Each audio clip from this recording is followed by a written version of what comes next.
My name is Lauren, and I'm going to be talking today about smart assistants and human dependency on them.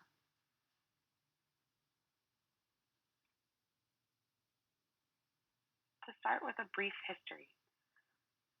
So, an engineer from IBM at the 1962 World's Fair in Seattle introduced the shoebox, which was the first digital speech recognition tool. It recognized 10 digits and 6 control words, plus, minus, total, subtotal, false, and off. And it was basically just a voice-activated calculator. Bell Laboratories had already built Audrey in 1952, but it proved to be a waste of space since it was 6 feet tall, and the cost to produce and maintain Audrey was unreasonable. The shoebox was an adaptation of Audrey, basically attempting to recognize and act on a specific frequency of the vowels in each spoken digit.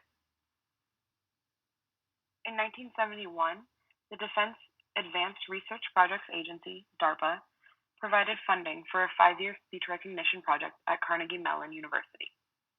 This led to the launch of Harpy in 1976. Harpy had a 1,011-word vocabulary and could understand entire phrases, including where different words started and stopped.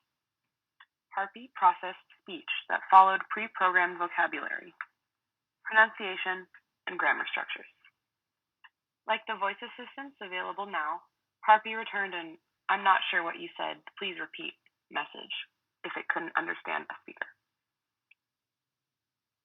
In 1997 and 1998, Microsoft introduced Clippy, a personal assistant for users who did anything in Microsoft Office. Unfortunately, although users loved Clippy, no matter how many times he was used, Clippy never learned the user's name, preferences, or anything about the user for that matter, so he wasn't that useful.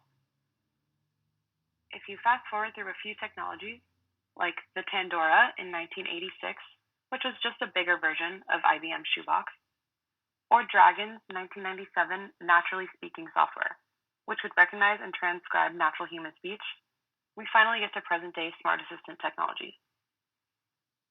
Some of these include IBM's Watson, which is IBM's prized smart computer that won Jeopardy!, Apple's Siri in 2011, Microsoft's Cortana in 2013, Amazon Alexa in 2014, and the Google Home in 2016. And all of these technologies have changed our lives in ways that we don't even realize over the past 10 years.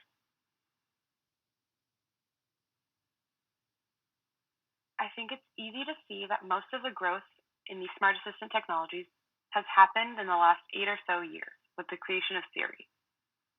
This chart shows just a few of the main technologies that came up within the last 8 or so years, including Microsoft's Cortana, Amazon introducing all of their Alexa technologies, and eventually, not shown on this graph, Google introducing their Google Home Assistant after 2016. Okay, so these things are pretty cool, but do people really use them? Well, for short answer, yes. Voice interfaces have been adopted faster than nearly any other technology in history, and you can see that through these few facts. By 2020, there will be double the amount of devices installed, so just over 225 million installed smart assistant devices globally. Amazon has sold over 30 million Echo devices. Google claims to sell a Google Home every second, which would mean they're selling 31.5 million per year. And global ad spending on voice assistants, which is currently non-existent, will reach $19 billion by 2022, nearly the size of the current magazine ad business, per Juniper Research.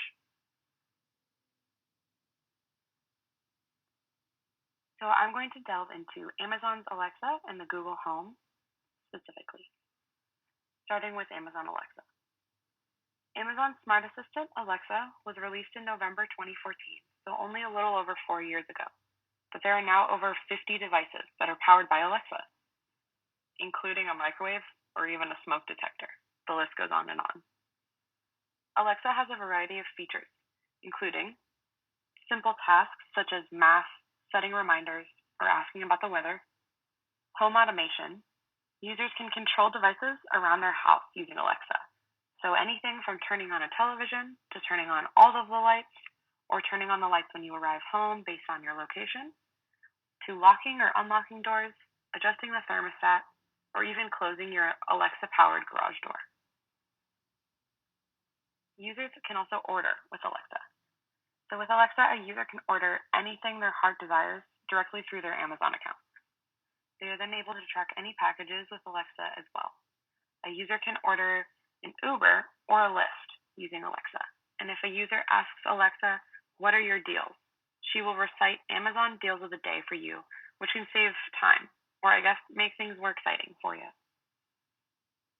Alexa can play any music you ask, including just a sample from an artist or a complete Pandora or Spotify playlist. Alexa can also read you books via Amazon's Audible. You can get sports updates from Alexa anytime, and you can even set up fantasy football updates through Alexa. As far as business goes, you can have Alexa manage your calendar, but you can also set up meetings using devices through Alexa. So if a business chooses to do so, they can enable Alexa devices to track when conference rooms become available. They can set up meetings and call other Alexas to remind employees of those meetings. Hundreds of businesses use these features under Amazon's Alexa for Business campaign, available online. Lastly, you can set daily routines with Alexa. For example, after configuring your morning routine, a simple "Good morning" to Alexa will prompt your Alexa-enabled Keurig to start, the lights to turn on, or even have your favorite podcast playing, whatever your heart desires. And as we all know, continuous listening devices are kind of a scary idea. People used to be afraid of wiretap phones, and now people are asking the wiretap in the room for a recipe for pancakes. So Amazon has run into a few issues regarding privacy. One involving a murder case where recorded evidence was on the device.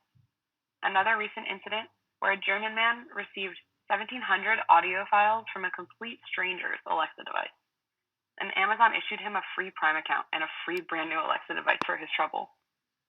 So there are still things to be worked out regarding user privacy and what Amazon should do with these specific cases. Moving on to the Google Home. The Google Home was released more recently than Amazon's Alexa in October of 2016. Although the Google Home may be more conversational than Alexa, it has a range of similar features, including simple tasks such as calculations or setting reminders or searching Google, obviously. Home automation, similar to Alexa with less devices so far, but their software aims to support as many third parties as possible, which is pretty cool. Google lets users automate their home using the Google Home. They can install smart lights or plugs and enable controls through the Google Home using only their voice. They are also able to update their thermostat if they choose to have a fully connected home. Users can play music through Google, ask Google what song is playing, play specific playlists or artists from Spotify or Pandora or even YouTube. Users are able to keep up with their favorite sports teams, ask who won a game, or ask when a game is playing. Anything really related to sports.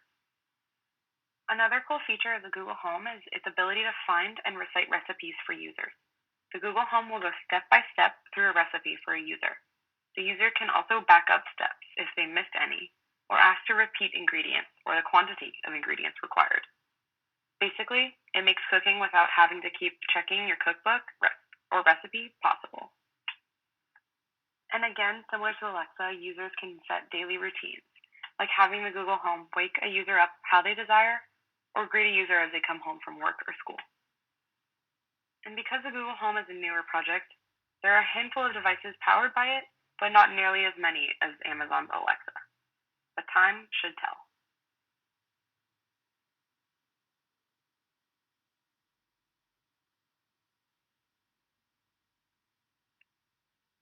So this video is straight from Google. I am unable to play it, unfortunately, but you can look it up on YouTube. Just look up Google Gnome. The reason that I wanted to show this video was because it shows humans using smart assistants in an excessive manner. And it seems a little bit ridiculous, but a study done by MIT researched why users choose to use a virtual assistant and in which ways they use them. And top users were commanding something of their smart assistants on average at least 30 times a day. And these users, out of 88 participants, were mostly commanding their assistants to do smaller things related to music, devices, volume, small talk, or alarms and weather. My question ultimately is, are these things we should be doing on our own? Do we depend on smart assistants excessively? Something to ponder.